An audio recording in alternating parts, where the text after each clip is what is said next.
El contexto de Espacio 4, con Gerardo Hernández. Gerardo, un gusto saludarte, muy buenos días. Juan, buenos días, a ti, Marcela, al auditorio, un placer estar con usted nuevamente. Pues pensábamos que no habría en México durante mucho tiempo una fuerza suficientemente capaz de afrontar a López Obrador, y vemos que sí la hay. Es el propio López Obrador. López Obrador ha empezado a hacer lo que los detractores del presidente más enconados, más feroces, no han logrado, y lo que el PRI, el PAN y el PRD ni siquiera han intentado, es decir, socavar su popularidad, poner en tela de juicio la capacidad como autoridad, como presidente, como estadista, y también exhibir sus debilidades frente al cargo del Ejecutivo Federal que ostenta. En estos meses de la administración, están por cumplirse ya los 5 primeros meses de la administración, vemos cómo la violencia continúa en su escalada nacional, localizada en algunos estados, particularmente Veracruz, Tamaulipas, Guerrero y otras entidades. No ha habido un combate a la corrupción como se prometió durante los últimos 12 años. Y estos son compromisos muy puntuales del presidente López Obrador. También vemos cómo sus recurrentes enfrentamientos con un sector de la prensa y con un sector de la sociedad que cuestiona sus políticas, su estilo de gobierno, lo muestra intolerante. Es una soberbia intemperante del presidente de la República. Hay una crítica creciente en medios de comunicación, en líderes de opinión, que reclaman actitudes, conductas del presidente de la República que no se apegan a la Constitución, que no se apegan siquiera a su discurso de campaña, pero hay que releer para entender a López Obrador su mensaje de toma de posesión el 1 de septiembre. Ahí está resumida la filosofía política del presidente, el primer presidente de izquierda en México, después de Lázaro Cárdenas, el presidente más votado, con una alta popularidad todavía. ¿Qué tiene a su favor López Obrador? No hay crecimiento económico, la violencia sigue en constante crecimiento, no hay tampoco una coordinación efectiva con los gobiernos estatales. Esto es lo que juega en contra del presidente, el mal carácter de López Obrador, sus críticas a un sector que engloba como conservadores, y ahí en esa misma bolsa incluye a todos sus críticos, los que con razón, a veces sin ella, le piden resultados a la promesa de campaña de un candidato que lo estuvo durante 12 años, insisto. La violencia viene desencadenándose, pero es inercia de los dos últimos sexenios, el de Felipe Calderón y el de Enrique Peña Nieto. Ningún país, por desarrollado que sea, puede tener un cambio radical en apenas 5 meses de gobierno. ¿Qué juega a favor de López Obrador? Todavía varios factores. Número uno, que Peña Nieto le entrega un país en crisis, con una inseguridad y una violencia inéditas en la historia del país, que se están abriendo nuevos capítulos en términos estadísticos por asesinatos dolosos en México, un país con gran impunidad, un país con mínimo crecimiento económico, con un endeudamiento que casi se duplica únicamente en el sexenio de Enrique Peña Nieto, con una debilidad institucional generalizada, con una corrupción que también batió cualquier récord en la historia del país, y con un presidente frívolo que evadió la realidad sistemáticamente durante toda su administración prácticamente. Hoy tenemos un presidente que trata, y lo dijo en su toma de posesión, de retomar las riendas del poder, un poder que se había compartido con algunos sectores de la sociedad, particularmente los económicos, algunos sectores de opinión pública también, y esto es un regreso, como se ha planteado en diferentes foros y escenarios, un regreso al pasado, a una presidencia imperial que ya es obsoleta en México y en cualquier país, a una presidencia todopoderosa que estaba sobre los poderes legislativo y judicial sobre los gobernadores.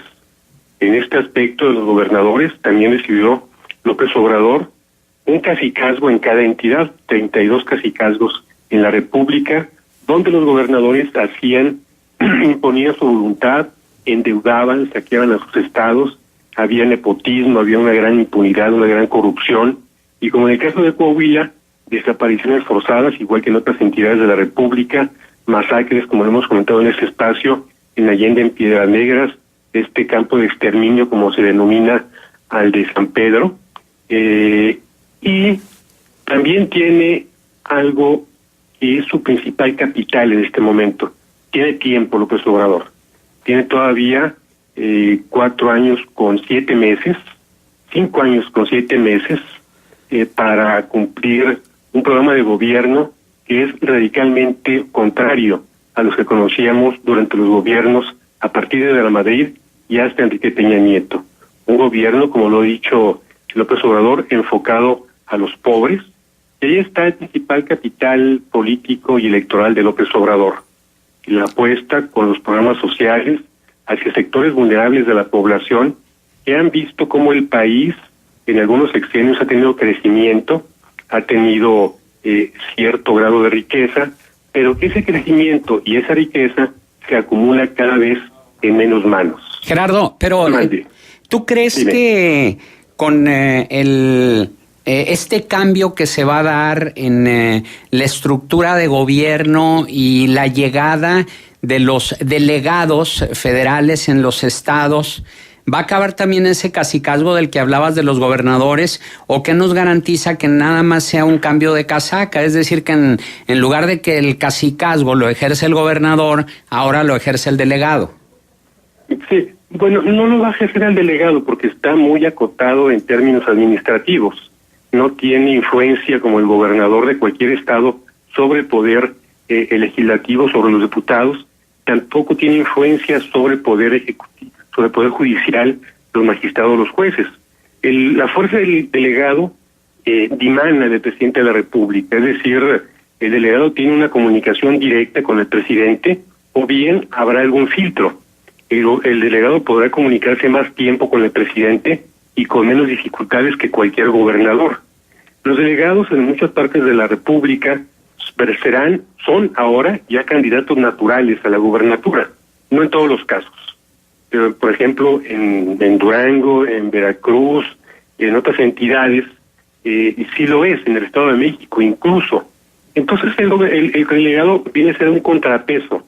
En los gobiernos, desde Fox, Calderón y Peña Nieto, los delegados se soltaron al juego de los gobernadores. Esto se acentuó mucho más en el caso del gobierno de Peña Nieto, porque en el pasado los delegados respondían a un compromiso con el gobierno federal y cada delegado le reportaba al secretario correspondiente, el de gobernación al de gobernación, el de agricultura y así sucesivamente. En el gobierno de Peña Nieto, los delegados fueron nombrados directamente por los gobernadores de cada entidad, y esto le dio mayor fuerza a los cacicazgos estatales ejercidos por los mandatarios locales, de tal manera que los delegados federales se convirtieron en términos prácticos en empleados del gobernador de turno. Esta desvinculación de los superdelegados con el gobernador va a generar un contrapeso político, un contrapeso que no se observa actualmente en el poder legislativo en el Congreso, a pesar de que hay paridad entre diputados del PRI y de otras fuerzas políticas. Tampoco se opera un contrapeso de parte del Poder Judicial en Coahuila, que está dominado prácticamente por Rubén Moreira. La mayor parte de los magistrados del Tribunal Superior de Justicia de Coahuila tienen el sello de Rubén Moreira. Es decir, no hay contrapesos en Coahuila ni en ninguna entidad de la República, y este contrapeso lo va a ejercer de alguna manera el delegado, que va a ejercer funciones administrativas. Hoy el delegado, los superdelegados en cada entidad de la República son piezas ya muy visibles. Se concentra toda la estructura administrativa federal en una sola persona. Van a desaparecer las delegaciones para concentrar toda la fuerza política y administrativa de la presidencia en un delegado. va a tener también funciones políticas. El delegado va a ejercer las tareas que antes desarrollaban los delegados de una presidencia priista en términos de estructura electoral. Morena sigue siendo un movimiento político que no tiene todavía la característica de un partido. Le falta estructurarse como partido político, y esto es lo que van a hacer los delegados, cerrando la pinza en dos aspectos. Un brazo que los conecta directamente con el presidente de la República para reportarle la circunstancia de cada entidad, cosa que no ocurría ni con Fox, ni con Calderón, ni con Peña Nieto. Los últimos 3 presidentes sueltan literalmente a los gobernadores, hacen lo que quieren y adquieren una gran fortaleza, incluso mayor localmente que la del presidente. De tal manera, el otro brazo de los delegados va a ser el presupuesto federal, que ya no van a ejercer los gobernadores, ni tampoco los delegados federales que dependían no del presidente ni de la estructura federal, sino de los gobernadores. Es decir, se trata de darle a Morena, como tú lo señalabas, una fuerza y una presencia nacional que corra hacia Morena la mayor parte de las entidades de la República. Actualmente tiene 5 en su primera elección del 2018, 5 gubernaturas, entre ellas una muy fuerte, que es la de 2 muy fuertes, muy poderosas, que son la de la Ciudad de México y Veracruz. Este año, con toda seguridad, van a ganar Puebla, a pesar de los diferendos que tienen los candidatos de Morena a esa entidad, que finalmente es Barbosa el candidato oficial. Seguramente van a ganar también Baja California, que ha sido un voto panista desde 1989. Es decir, se trata de que ocurra, como en cualquier país democrático, que la fuerza del partido que gobierna un país también controle la mayor parte de los estados, y como ocurre ya en México, tenga mayoría en la Cámara de Diputados y en la Cámara de Senadores. Entonces esta fuerza de Morena sigue creciendo. Habrá que ver, insisto, cómo se desempeña en los próximos meses y años el presidente de la República. Él no ofreció, López Obrador, como Fox, resolver el problema de la violencia en México en 15 minutos, como Fox ofreció frívolamente atender el problema en Chiapas, tras el levantamiento del Ejército Zapatista de Liberación. Ha pedido López Obrador un lapso de 6 meses, para que empiecen a verse resultados. Yo pienso que es un plazo muy corto. Para que la violencia se revierta, van a tener que pasar mínimo 2 años. Pensar en plazos más cortos es utópico, es un engaño, es un espejismo. Está muy arraigado el tema de la delincuencia en México, de la violencia. Lo hemos comentado otras veces, en un país donde únicamente del 100% se castiga el 2% de los delitos. El presidente López Obrador tiene citas muy recurrentes bíblicas, responde con algunos pasajes, con algunas parábolas de los evangelistas en algunos casos, y ha dicho que la ley no se hizo para el hombre no se hizo para la ley, sino la ley para el hombre. Es decir, y en ese sentido trata de darle, como en su tiempo Jesús, según los evangelistas, mayor prioridad a las personas, incluso sin respetar la ley, lo cual en términos jurídicos y políticos y sociales es delicado. No queremos en la presidencia una ayatolá, como ocurrió en Irán, derroca al Shah de Irán para imponer una teocracia donde el gran líder es el que impone sus condiciones a todo un país en base a una teología, en este caso del Islam. En México tenemos un desajuste histórico entre política y administración y entre gobierno y sociedad, un divorcio entre sociedad y gobierno. Gaspar Melchor de Jovellanos decía que en el siglo XIX que los países tienen el gobierno que se merecen. Sin embargo, un siglo después, André Malraux decía que no, que tenemos los gobiernos que más se nos parecen. Un pueblo que no respeta la ley, que no es laborioso, que fomenta la corrupción, no puede tener gobiernos impecables democráticamente que se apeguen a derecho. No puede existir un Estado de Derecho en el país.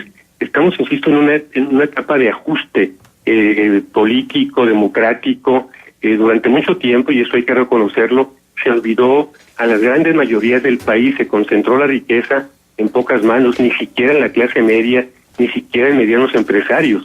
Claro. Tenemos una oligarquía muy poderosa, mientras el país se ha empobrecido aceleradamente en los últimos decenios. Exacto. Muy bien, Gerardo Hernández, periodista, director de Espacio 4, nuestro agradecimiento por tu colaboración aquí en Contextos. Mucho gusto, muy buenos días. Buenos días.